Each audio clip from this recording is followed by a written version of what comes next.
Ça se passe comment? Alors, ça se passe bien. Période de 5 semaines, 3 semaines d'abord de petits projets qui commencent d'abord très simples et qui commencent petit à petit à grossir avec la prise de compétences de la part des étudiants. Et puis 2 semaines de gros projets avec la bistromatique, donc une calculatrice qui doit gérer des nombres infinis. Quand même un gros morceau, surtout pour un première année qui vient à peine d'avoir son baccalauréat.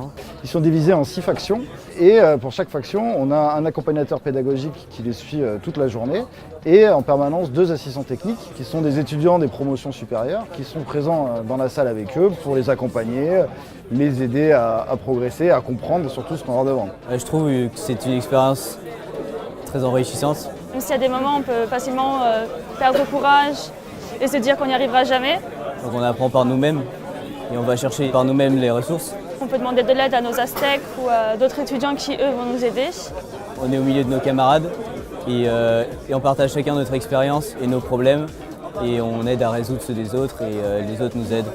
Je sens que je progresse et dans mon code parce que j'avais connaissé pour le moment, je trouve ça, j'apprends plus facilement. Même en anglais, je progresse parce que tout est en anglais. Et donc on est obligé de se remettre à niveau très rapidement. Donc, je suis étudiante en 3e année et je fais partie du Lab Aztec. Les Aztèques, qu'est-ce que c'est? C'est des étudiants d'année supérieure qui vont encadrer la première année et la 2e année. On s'occupe donc de les encadrer, de les aider, de les faire avancer tout en essayant de jamais leur donner la réponse. Donc le but c'est vraiment de les accompagner et de les aider dans la mesure du possible afin que finalement ils trouvent la réponse par eux-mêmes. C'est ce que Socrate faisait. L'idée c'est qu'on ne donnera jamais la réponse à un étudiant et on va systématiquement l'accompagner dans la résolution de sa problématique et dans le développement de ses propres réponses.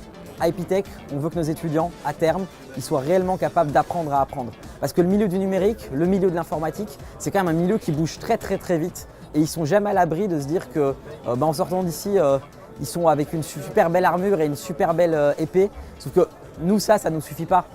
Parce que leur armure et leur épée, elle va rouiller avec le temps. Et elle rouille très vite dans notre milieu. Nous, on veut qu'ils soient forgerons.